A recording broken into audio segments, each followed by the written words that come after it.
이성님, 데뷔 10년 이상 된 연예인들이 팬들을 볼 때 하는 진짜 속마음 생각이 무엇인지 궁금합니다. 이거는 약간 부자들의 특징과 비슷한 거예요. 부자들의 특징이 뭐냐? 특징이 없습니다. 저도 옛날에 돈을 처음 어느 정도 벌어봤을 때 막 찐부자들의 특징 막 이런 막 컨텐츠들을 많이 만들었었다가 요즘에는 이제 다 내려버렸잖아요. 그 영상들을. 지금 생각하면 너무 오글거리는데, 왜냐면은 결국에는 부자도 다 똑같은 사람이거든요. 예를 들어서 막 이런 사람들 있잖아. 부자들은 소주를 안 마신다. 부자들은 뭐 아침에 일찍 일어난다. 부자들은 뭐 뱃살 나온 사람이 없다. 부자들은 뭐 건강 관리를 한다. 막 이런 얘기들 엄청 많잖아. 근데 안 그래요. 그냥 그런 부자도 있고 안 그런 부자도 있는 거예요.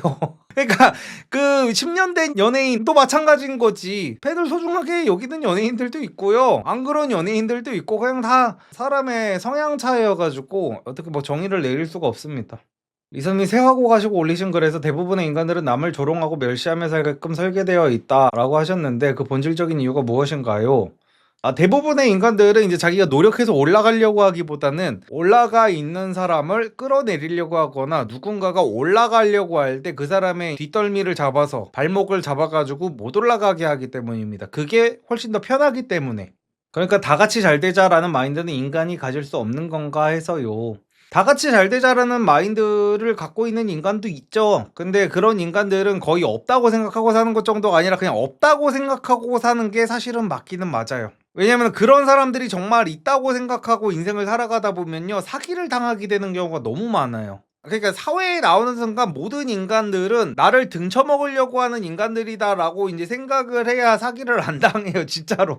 내가 무슨 뭐 진짜 여러분들한테 뭐 어두운 소리만 하는 게 아니라 이게 사실이에요. 특히나 내가 어느 정도 뭔가를 이뤄갈 때쯤에 똥파리들이 오지게 꼬여요. 유튜버들도 마찬가지거든요. 유튜버 같은 경우에도 이제 막 구독자 10만, 20만 이때 이제 이름을 점점점 알려갈 때 여기저기서 연락 오지게 와요. 나 팔아먹어가지고 지들 장사 속 챙기려고.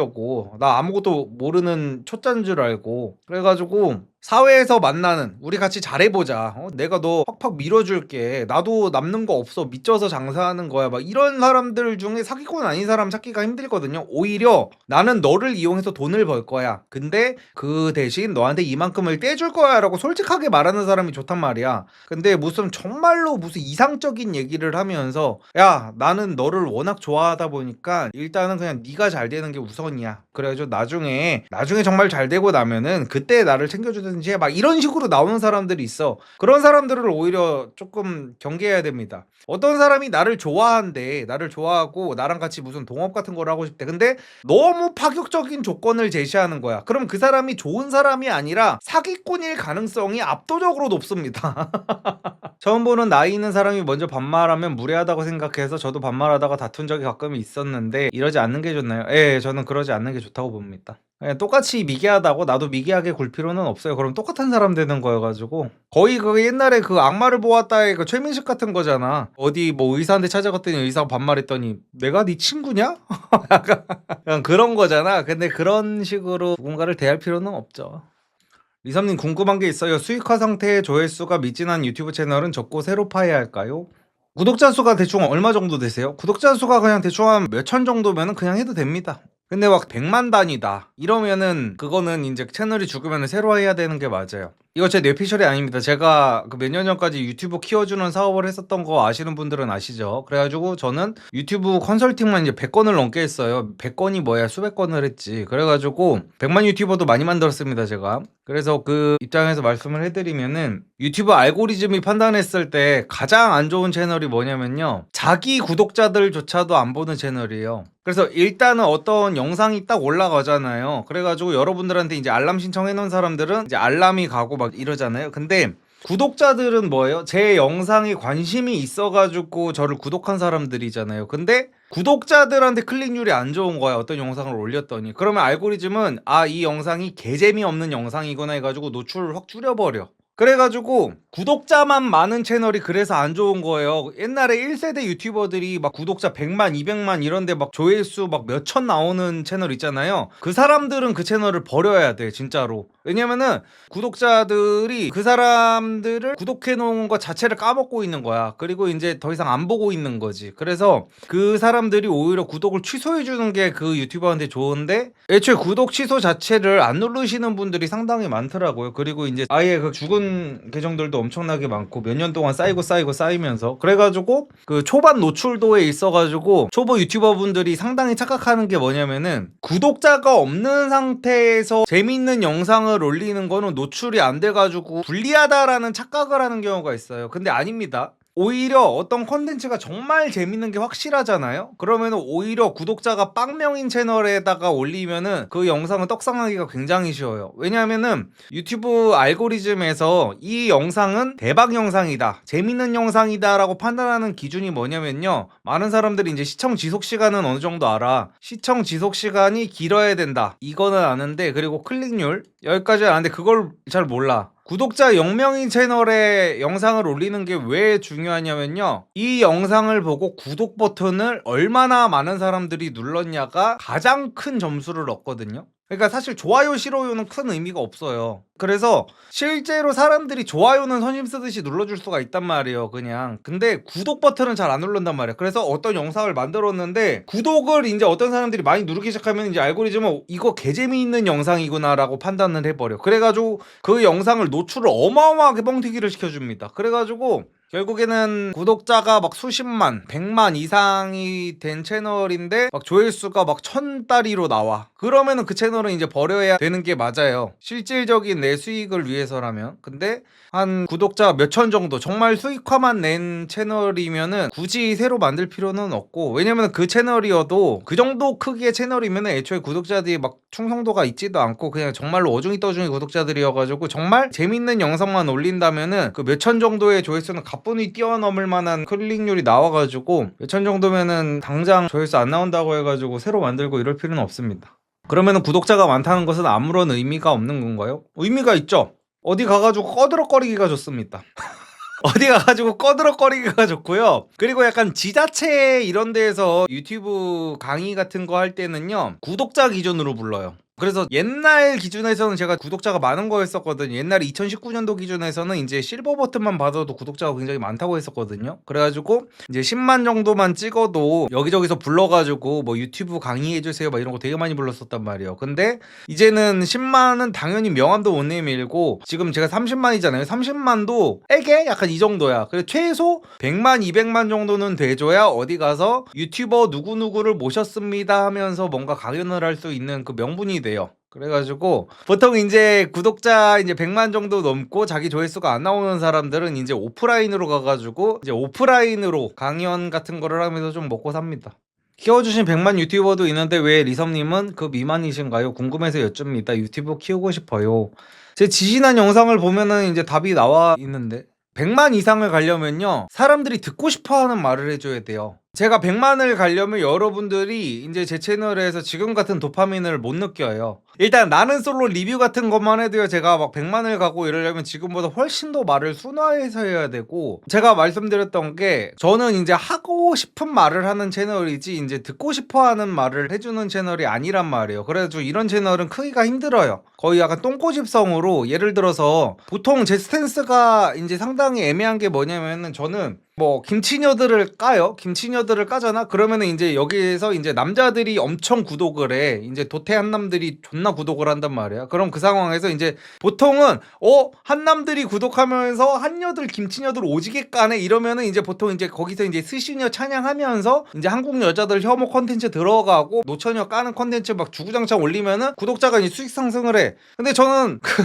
김치녀를 한번 까? 그러면 한남들이 구독을 해. 그 다음에는 한남 찐따들을 갑자기 까? 그러면은 한남 찐따들이 구독 취소를 해. 그리고 이제 여자들이 구독을 해. 그 다음엔 다시 여자를 까? 그럼 여자들이 취소를 해. 그리고 한남들이 다시 구독을 그래. 그래서 이게 무한 반복이야. 그래서 보통은 한 노선만 타거든요. 남자 편을 들든지 여자 편을 들든지 한 노선만 탄단 말이야. 근데 보통의 경우에는 그래가지고 그래 한쪽 편만 들기 싫으면 보통은 이제 어떻게 하냐, 양쪽 편을 다 들어줘요. 그것도 괜찮은 방법입니다. 그래서 가장 최악은 뭐냐, 가장 최악이 제가 하는 짓거리예요. 양쪽을 다 깝니다. 그래가지고 저는 저기 이제 남초 사이트에 가면은 저는 스윗 영포티 퐁퐁남 소리를 듣고요, 여초 사이트에 가면은 저는 일배총 소리를 들어요. 일배 한남 소리를 듣습니다. 그래가지고 내 스탠스로 솔직히 이 정도 모은 것도 존나 대단하기는 한 거야. 그래서 이제 어느 정도 100만 찍고 이러려면은 정말 착하고 정말 말 같은 것도 순화해서 하고 싶은 말도 꾹꾹 눌러 담고 이러면은 100만 갈 수 있어요.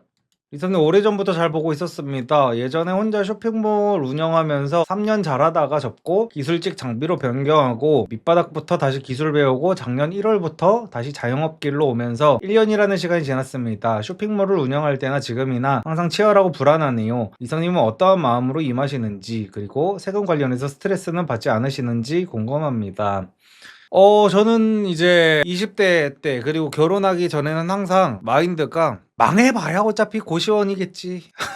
이런 마인드. 어차피 평생이 그냥 고시원, 반지하방 뭐 이런 데 살았어도 저는 뭐 그렇게까지 막 불행한 것 같다 막 이런 느낌은 안 받았었거든요. 그래가지고 그냥 뭐 어차피 뭐 고시원에서도 살았는데 뭐 이거 뭐 어차피 내가 까놓고 말해서 불알도 쪽 갖고 태어나가지고 잘 되면 좋은 거고 망해봐야 어차피 다시 고시원 가는 건데 뭐 그게 뭐 그렇게 크게 내가 애초에 뭔가 잃을 게 많은 사람이었으면은 뭔가 쫄리고 이랬겠지만 어차피 잃을 것도 없고 뭐 그냥 약간 요런 마인드로 살았었고요. 오히려 결혼하고 이제 애를 낳고 하니까 요즘에는 이제 부담이 조금 생기기는 했죠. 뭔가를 할 때 이제 이거 잘 못 되면 안 될 텐데 하는 불안이 있는데, 웬만한 부자들도 다 불안한 거는 마찬가지더라고요. 제가 이거 부자 얘기할 때마다 몇 번 드렸던 말씀이기는 한데, 저보다 돈이 훨씬 많은 형들도요, 저보다 융통할 수 있는 현금이 없는 경우가 상당히 많거든요. 왜 그러냐면은 보통 건물주면은 사람들이 되게 매달마다 이제 건물 임대료 같은 게 몇 천만 원씩 나와가지고 놀고 먹을 줄 알잖아요. 근데 현실은 그렇지가 않습니다.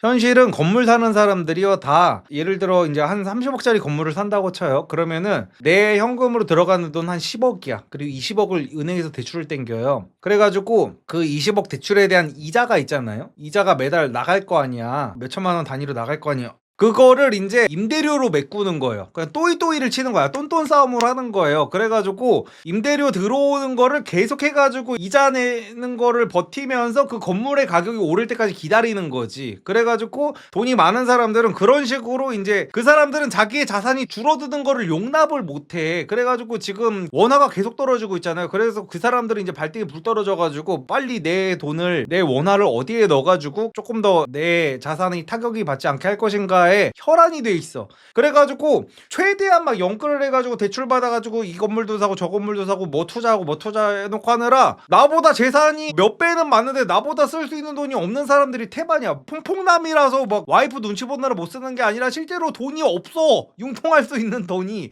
그래가지고 그 사람들도 한 번 삐끗해가지고 뭐 세입자가 안 들어온다 건물에 이러면은 이제 난리 나는 거거든요. 막 진짜 저한테 막 돈 빌려달라고 연락이 오는 사람들 중에 저보다 돈이 없어서 연락 오는 경우도 많기는 많지만 나보다 돈이 훨씬 더 많은데도 당장 현금 융통할 돈이 없어가지고 돈 빌려달라는 사람들도 많단 말이에요. 그래가지고 돈이 많다고 해가지고 불안하지 않은 것도 아니고, 근데 그렇다고 해가지고 사람들도 이렇게 생각하잖아요. 아니 그렇게 부자가 됐으면은 욕심 좀 내려놓으면은 좋을 텐데 왜 굳이 그렇게까지 해가지고 돈을 쳐 벌려고 하는 거야? 그 욕심 많은 새끼들 그것만 버리면은 불안하지 않은 삶을 살 텐데 왜 그 수십억 수백억의 돈을 가지고 그렇게 불안함에 떨면서 사냐, 이렇게 이해가 안 되는 분들이 많을 거잖아요. 근데 그런 성향이기 때문에 수십억 수백억의 부자가 된 거라는 생각을 하셔야 돼요. 그게 이해가 안 되는 사람들은 그게 이해가 안 되기 때문에 수십억 수백억을 못 버는 거라는 사실은 당연한 생각인데 그 당연한 생각을 못 해요.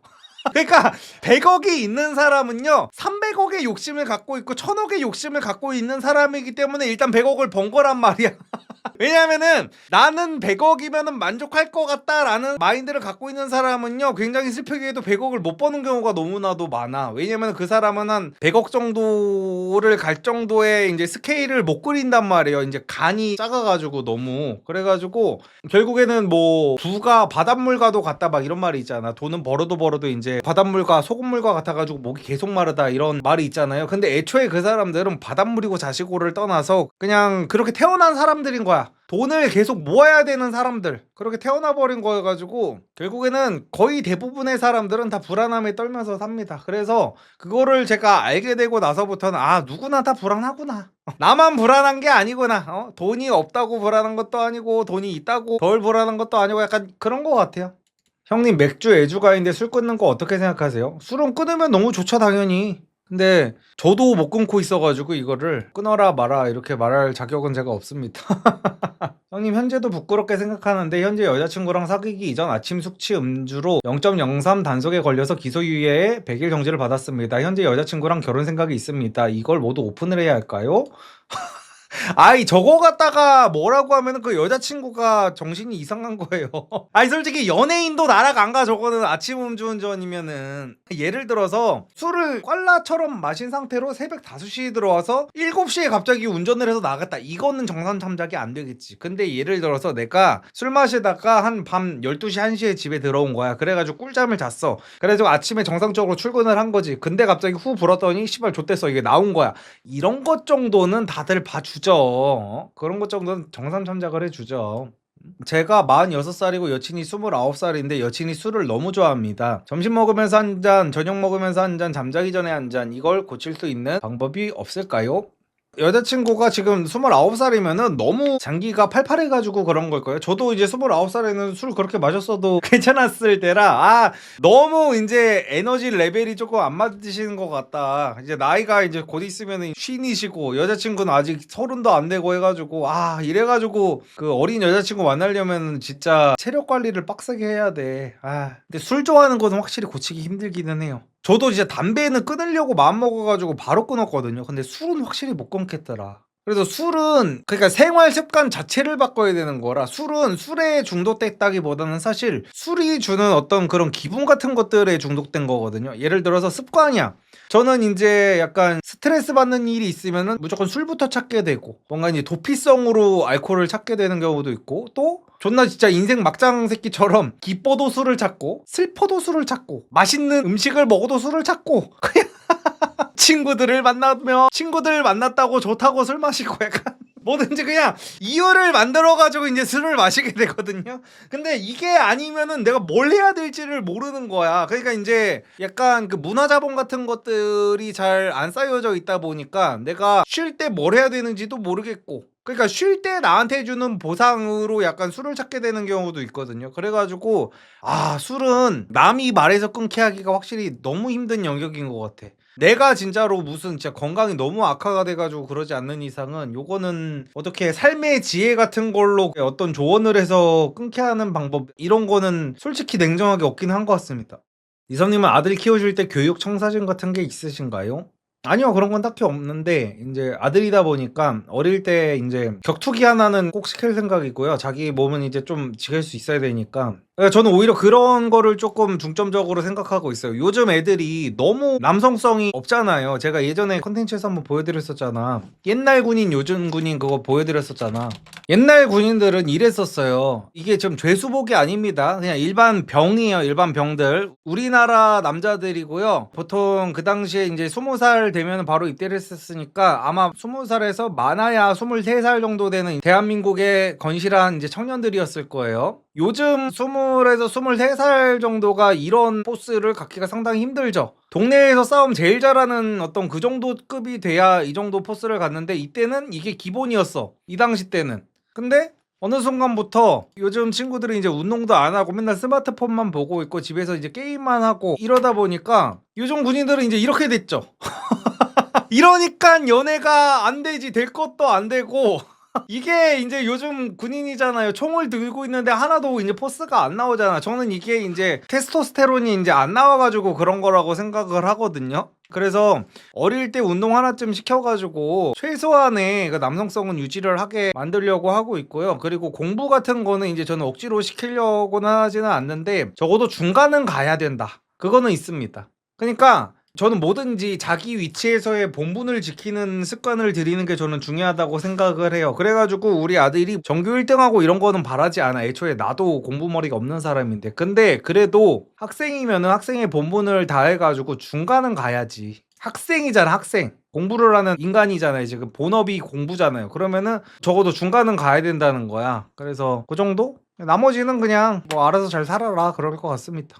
제가 번따 소개팅 어플 모임하는 걸 지인이 보면 창피한데 그냥 좆도 신경 안 써야 하나요? 예, 좆도 신경 안 써야 되죠. 근데 저게 왜 창피한지를 모르겠어 나는. 나는 맨날 그 옛날에 그 소개팅 어플하고 이러면은 소개팅 어플 연결되고 하면은 친구들을 있는 단톡방에 맨날 그거 캡처해가지고 올렸었거든요. 와 대박, 나 이번에 얘랑 됐어. 나 얘 내일 모레 만나기로 했음 크크 막 하면서 올리면은 애들이 야 너 또 만나냐 또 만나냐 막 이러면서 오히려 부러워했거든요. 그래가지고 그런 거를 갖다가 너 여미새냐 하는 친구들은 제가 매번 말하지만 그냥 오히려 더 멀리해야 돼요. 그리고 막 번다하고 막 그런 모임 같은 거 나가는 게 추하다 이런 애들 있잖아. 장민서 같은 애들, 장민서 용찬호 같은 애들이 막 길거리에서 여자 번호 물어보는 게 너무 추하고 막 그렇다라고 하잖아. 지들은 그래놓고서 그 불 다 꺼진 방 안에서 엄마 아빠 들어올까봐 몰래 그 방문도 딸깍 소리 나게 잠그면 안 되잖아. 그래가지고 되게 조용히 조심스럽게 방 문을 이렇게 돌린 상태로 이렇게 눌러야 이게 누른 소리가 안 나잖아. 그래서 딱 누른 다음에 방 불 다 끄고 자는 척 해가지고 그 다음에 야동 검색,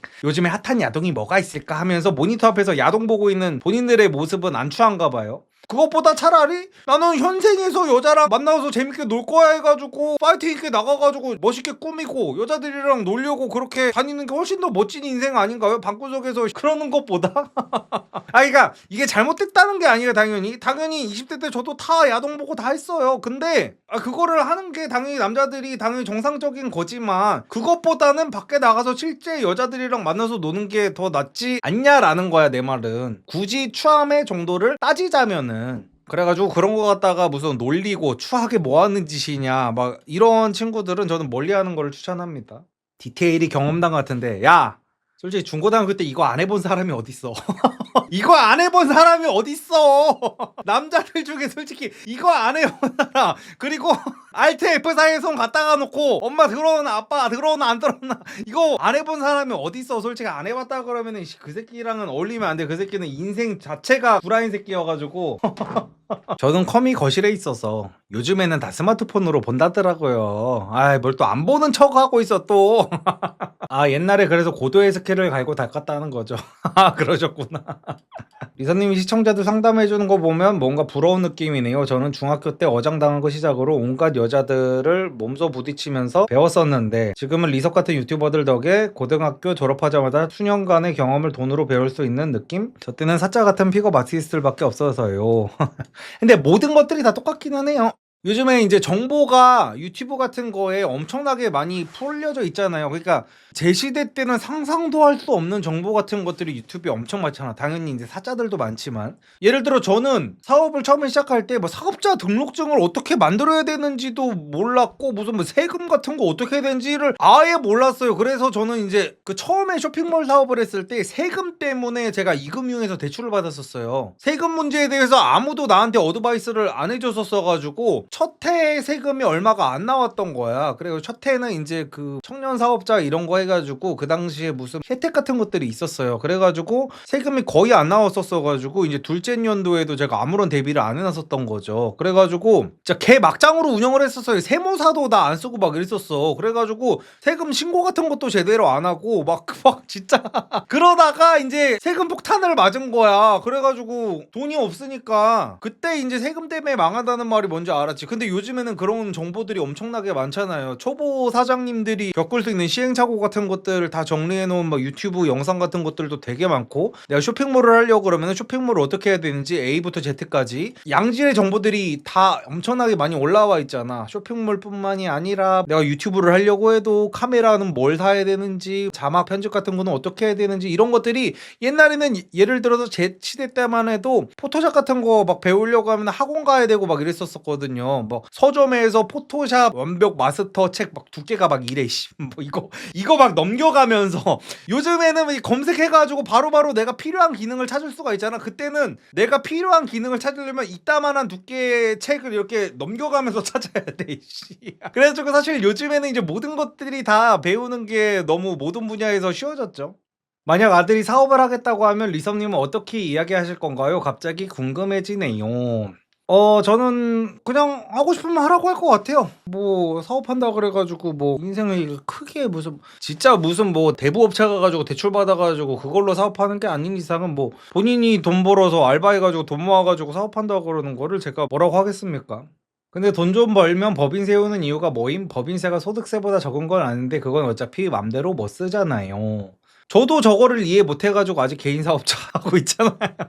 그러니까 아무리 세금을 적게 낸다 그래도 내가 번 돈을 내 맘대로 못 쓰는 게 나는 너무 답답해가지고 그게 조금 그런데 그 사람마다 성향이 뭐 다르기는 다른 것 같더라고요. 그러니까 법인으로 살더라도요, 애초에 그 법인으로 전환해가지고 법인으로 돈을 불리는 사람들은 애초에 자기 재산도 어느 정도 그래도 자기가 어느 정도 재밌게 살 수 있을 정도의 막 10억, 20억 정도는 개인 사업자일 때 이제 벌어놓은 사람들이 보통 법인으로 돌려서 그때부터 이제 버는 거는 계속해가지고 세금 적게 내가면서 불리고 막 이러거든요. 그래가지고 그 사람들은 그 사람들만의 이제 계획이 있는 거여가지고. 근데 그거는 알 것 같아요. 저도 이제 한남피플 좀 있으면은 이제 법인으로 전환을 하게 될 것 같거든요. 근데 이거는 이제 그런 것도 있는 것 같아요.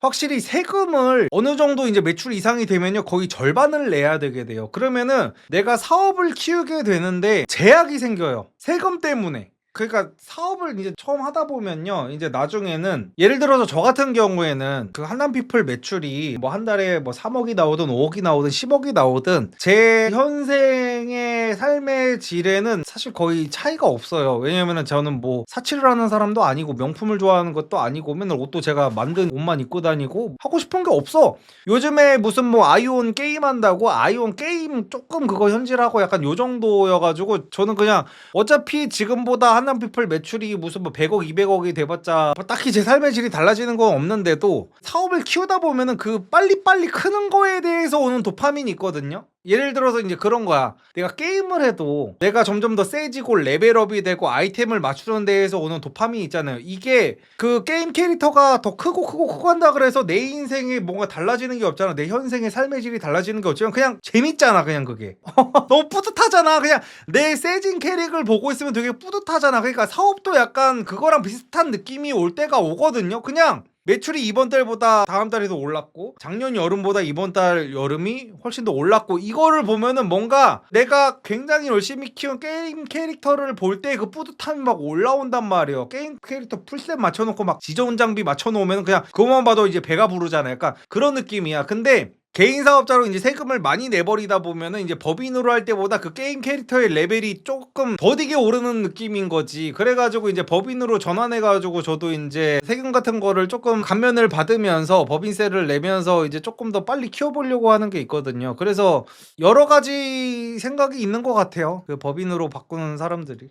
멤버십 대본 영상은 당분간 계획 없으신가요? 올리실 계획이면 다시 멤버십 결제하려고요. 예, 멤버십은 이제 그냥 라이브 다시 보기용으로만 진행을 할 거고요. 아니, 그러니까 제가 대본 영상을 이제 올리기로 맨날 말씀드리고 약속을 못 지켰었잖아요. 근데 이번엔 진짜야. 이번엔 진짜입니다. 제가 이번에 공장도 새로 계약했고 그 사이트도 막 리뉴얼하고 막 이럴 거라고 했잖아요. 그래가지고 사이트 리뉴얼하면서 새 채널을 진짜로 이번에는 운영하기로 했습니다. 그래도 법인으로 전환도 하고 제가 작년에 이런저런 사건이 많았잖아요. 그래서 이런저런 생각을 정말 많이 해보다가 맨날 할 거를 한다 그러고 미루면 안 되겠다 생각 때문에 그것 때문에 법인 전환하는 것도 있어요. 내가 할 수 있을 때 정말 내 모든 걸 한번 불태워보자 약간 이런 생각도 좀 있고 해가지고 사이트 리뉴얼하고 이것저것 이제 좀 완료가 되면은 새 채널에서 이제 대본 영상 진짜로 진행하게 될 것 같습니다. 그래서 그 채널에서는 예전에 했던 것처럼 뭐 인생 얘기라든지 자기계발 얘기 이런 걸 할 것 같고 지금 이 리섭 채널에서는 이제 라이브 방송이랑 그 연애 관련 얘기 아니면은 뭐 프로그램 리뷰 뭐 이런 거 위주로 그래서 두 가지 방향으로 갈 것 같아요. 왜냐면 사실상 저는 매번 말하지만 유튜브 자체를 돈 벌려고 하는 거라고 그러잖아요. 무슨 뭐 구독자님들을 위해서 저는 구독자님들이랑 소통하는 게 너무 즐거워요. 이런 거는 솔직히 다 가식이라고 내가 맨날 말하잖아. 물론 즐겁기도 하지. 즐겁기도 한데 이제 결국에는 돈이 안 벌리면은 뭐 이게 뭔 의미예요, 사실상. 그래가지고 지금 이 채널 하나에서 제가 맨날 의류 홍보도 하고 연애 강의도 홍보도 하다 보니까 의류가 잘 팔리는 달은 연애 강의가 잘 안 팔리고 연애 강의를 중점적으로 홍보하는 달은 옷이 안 팔리고 막 이렇게 되더라고. 그래가지고 채널을 두 개를 운영해야 될 것 같아. 그냥 이 채널은 그냥 연애 고민 상담 관련 위주로 해가지고 여기서는 그냥 정말 연애 위주로 방송을 진행하고, 새 채널에서는 예전에 사람들이 많이 좋아해줬던 대본 영상, 뭐 사회 문제 얘기 이런 거를 하면서 거기서는 이제 본격적인 사업 홍보 같은 거를 하게 될 것 같습니다. 2, 3년 전 영상을 2년 동안 무한반복하고 있는데 요즘 얼굴 열일하시네요. 셔츠 1 사이즈 블랙, 네이비, 화이트 잘 입고 있습니다. 겨울에 반목티 코디 하는데 주위에서 옷 잘 입는다 소리 많이 듣네요. 좋은 옷 많이 만들어주세요. 감사합니다. 30대 초반입니다. 사기 등 여러 사정이 있어서 영원부터 다시 시작인데 내년부터라도 연애 가능할까요? 30대 초반에 여러 사정이 있어가지고 빵원부터 다시 시작하실 거면은 연애는 조금은 미뤄두시는 거를 추천합니다. 20대 후반만 됐어도 그래요, 파이팅 있게 여자도 사귀고 일도 열심히 해라 할 텐데, 30대 초반에는 지금 처음부터 다시 시작할 때면은 일단은 일에 집중을 하고 어느 정도 궤도에 올라갔을 때 연애 시작하는 거를 추천합니다. 저라면은 그렇게 할 것 같아요. 일단은 형님, 섀도우 펌, 에즈 펌 여자들한테 뭐가 더 잘 먹힐까요? 그냥 추천 좀. 본인 얼굴형에 맞는 게 중요하다니까요. 섀도우 펌이고 에즈 펌이고 뭐 버즈컷이고 뭐 나발이고 그냥 본인한테 어울리는 머리를 찾는 게 중요합니다. 이삼님, 공대 대학원생 여자는 주변에서 만나는 게 가장 승률이 높을까요? 공대면은 남자가 많고 여자가 적으니까 아무래도 주변에서 만나는 게 경쟁률도 적고 좋지 않을까요? 근데 공대 남들 중에 사실상 좀 재미있는 남자가 많지는 않겠죠. 그 부분이 약간 애매하긴 하네요. 로테이션 소개팅 10번 갔는데 다 빵표 받았습니다. 다른 만남 방법을 알아보는 게 맞는 걸까요? 피드백도 나름 했는데. 네, 로테이션 소개팅이 10번 갔는데 다 빵표 받았으면은 지금 거기를 갈 정도의 레벨은 아닌 겁니다. 로테이션 소개팅은 난이도가 상당히 높은 소개팅이에요. 왜냐면은 비교군이 바로 옆에 엄청나게 많잖아요. 그래가지고 남들보다 내가 확실히 상위권이다 라는 확신이 있는 상태에서 가야 되는 거고요. 아직 본인 레벨이 조금 이렇게 낮다 싶으면 1대1 만남부터 진행을 해야 되는 게 맞습니다. 이성님, 올해 20살이고 연애 강의 구매하려고 하는데 클럽 갈 때도 도움되는 내용이 있을까요? 근데 클럽 관련해가지고는 많이 내용이 없기는 해요. 근데 애초에 근데 원나잇 하는 법에 대한 내용은 여자가 원나잇을 하게 될 때 느끼는 심리 구조 자체를 엄청나게 자세하게 풀어놓기는 했거든요. 그래가지고 도움이 되긴 될 거예요. 근데 보통 이제 그 장기 연애 위주로 챕터가 짜여져 있어가지고 근데 일단 20살이면 무조건 도움됩니다. 진짜로 장담합니다, 제가. 그거 개꿀팁이었는데 그쵸, 개꿀팁이죠. 그냥 보통 원나잇을 원하는 남자들이 절대로 하면 안 되는 치명적인 실수를 진짜 100명 중에 99명이 하거든요. 근데 그거를 교정을 해줍니다. 근데 그렇다고 원나잇용 강의 아니에요, 진짜로. 이거 다시 한번 말씀드립니다.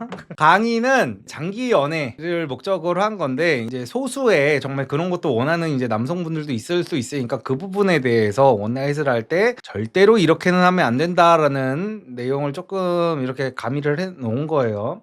6점 이하 여자만 만나던 제가 리성님 강의 듣고 8, 9점 여자들 중에 고르게 되었습니다. 감사합니다. 그런데 신기한 게 강의를 실천했을 때 예쁜 여자들한테 더 효과적인 것 같아요. 왜 그럴까요? 예쁜 여자들한테 그렇게 할 수 있는 남자가 적기 때문이죠.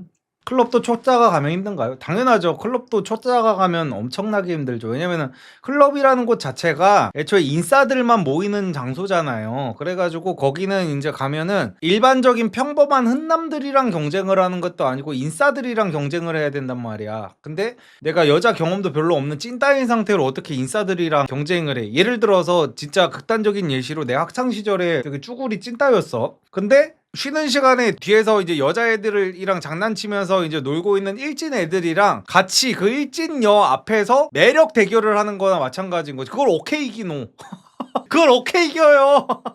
이미 걔네는 중학교 때부터 여자란 여자는 다 되면서 이제 레벨이 훨씬 엄청나게 올라가 있는 애들이고 꾸미기도 잘 꾸미고 이제 키도 크고 어느 정도 잘생기고 이런 애들인데 나는 여자를 한 번도 안 만나본 찐따야. 맨날 그 방구석에서 미소녀 연애 시뮬레이션밖에 안 해봤어. 그 상태에서 일진 여자애를 두고 일진 남자랑 경쟁을 해야 돼. 이걸 어떻게 이기냐고. 클럽에 가면은 그 상황을 겪게 된다니까요. 그래서 클럽은 난이도가 높아요. 그래서 어느 정도 내가 1대1 만남에서 어느 정도 레벨이 올랐을 때 클럽도 가봐야 되는 겁니다. 리성님은 20대 초반 남자가 5살 연상 누나랑 만나는 거 어떻게 생각하시나요? 연애 강의 덕에 일단 대화해보면 그 누나한테 진지한 이야기 나누며 존경스럽다 현명하다 등 얘기도 들을 정도로 연하남 귀여운 포지션으로 꼬셔진 건 아닌 것 같은데 나이 차이가 좀 나중에 큰 문제가 될까 해서요. 미필이기도 하고 20대 초반이면 5살 연상이래봤자 여자도 20대 중반이겠네. 그 정도면은 만나도 돼요. 근데 이제 만약에 본인이 뭐 30대 초반이다. 근데 5살 연상을 만나면은 30대 중반이 뭐 아줌마라서 만나지 마라 이런 게 아니라 30대 중반 여자는 그 시간대가 너무나도 귀한 시간대이기 때문에 그거를 제가 만나지 말라고 하는 거고 결혼할 생각이 없으면은. 근데 여자들도 요즘에 20대 중반부터 무슨 뭐 결혼 생각하고 이런 여자가 없단 말이야. 그래가지고 그냥 20대 초반에는 제가 매번 말씀드리지만 그냥 그런 거 무슨 뭐 나중에 막 결혼 생각하고 이런 생각하지 말고 그냥 일단 만나보세요. 큰 고민하지 마시고. 연인끼리 자존심 부리느라 서로 앉으려고만 하면 결국 파국일까요? 잘못을 누가 해가지고 그 다툼이 이루어지느냐에 따라서 다르죠. 잘못을 한 사람이 이제 사과를 못하고 서로 자존심을 부리는 거면은 둘 다 똑같은 사람들인 거고, 근데 한쪽은 내가 잘못했을 때 겸허하게 인정하고 내가 미안하다 사과를 하는 사람이면은 이제 반대편이 잘못한 거고 그런 거죠. 연애 강의 수강한 20살입니다. 대학교 수시 합격자 학우들과 만나는 자리가 있었는데 제 이상형인 여자애를 만나서요. 같은 조에 배정됐는데 안면은 있고 인스타 마팔인데 강의에서 이런 케이스는 추천하지 않는다고 하시기도 했고 저랑 키도 비슷해서 좀 고민이 됩니다. 만약 딱 한 번 대시를 해본다면 언제쯤이 좋을지 궁금합니다. 대시를 할 거라면은 1학기 시작하기 전이 낫겠죠. 왜냐면은 이제 대학교에 들어가고 하면은 그 이제 대학교에 이제 멋진 사람들도 이제 많이 만나게 될 거고 여자가 선택지가 많아진단 말이에요. 그래가지고 지금 아직 그 본인의 가치를 여자가 잘 모를 때 일단 지금 마팔을 했다면서요. 그러면은 이제 그 여자애가 뭐 스토리 같은 거 올릴 거 아니에요. 그러면 이제 간을 그렇게 보는 거야. 스토리를 올리면 여자애가 예를 들어서 무슨 뭐 음식 같은 거를 올리잖아. 그러면은 거기서 또 찐따같이 무슨 뭐 여기 어디야 맛있겠다 히읗 막 이딴 식으로 찌질하게 보내지 말고요. 오 여기 어디임? 약간 이런 식으로 그냥 같은 남자 동기들끼리 DM을 보내는 것처럼 일단 한번 보내보는 거야. 그러면은 여자애가 어디 어디라고 이제 말을 해줄 거 아니에요. 그러면은 그런 식으로 이제 물꼬를 터. 근데 여자애가 만약에 이 DM의 답장이 3시간 이상 걸린다. 이러면은 이제 비추천입니다. 이러면은 지금 이제 가망이 조금 많이 없다고 봐야 되는 상황이야. 그러면은 이제 다시 만나게 되는 일이 있으면은 그때 다시 매력 어필을 조금 하셔야 되고, 근데 만약에 여자애가 스토리를 올렸는데 내가 스토리 답장을 해가지고 여자가 다시 답장이 올 때까지 3시간 이내로 답장이 온다. 그리고 되게 친절하다. 여기 어디 어딘데 되게 맛있어 하면서 이제 뭐 꼭 가봐까지 물어보지도 않았는데 꼭 가봐. 근데 정말 베스트는 나도 여기 가봐야겠다 하는데 진짜 그럼 나도 같이 가. 나 여기 또 가고 싶어 라고 하면은 이제 걔랑은 사귈 수가 있는 거야. 100%의 확률. 근데 보통 이런 경우까지도 일어나지 않아. 본인의 얼굴이 차은우가 아닌 이상은. 그래가지고 그런 일은 이제 꿈 같은 일이라고 이제 봐야 되고, 이제 어느 정도 내가 이제 스토리에서 답장을 했는데 자꾸 티키타카가 돼. 심지어 내가 스토리를 올렸는데 그 스토리에 이 여자애가 먼저 뭔가 질문을 한다. 이러면은 초대박인 건데, 그래서 이 여자랑 될지 안 될지는 일단 스토리 답장으로 좀 간을 봐보세요. 마음에 드는 약사분이 있는데 리섭님이었으면 어떻게 다가가시나요? 데스크에 항상 2분씩 있고 입지 좋은 약국이라 쉽지 않네요. 상대는 차분한 스타일입니다. 저거는 퇴근 시간 노리세요. 그 문 닫는 시간 체크를 해보신 다음에 퇴근 시간 맞춰가지고 뭔가 우연히 마주쳤다는 듯이 여기 약국 일하시는 분 아니세요? 라고 하면서 자연스럽게 말 걸어가지고 번호도 물어보고 하면 좋을 것 같아요.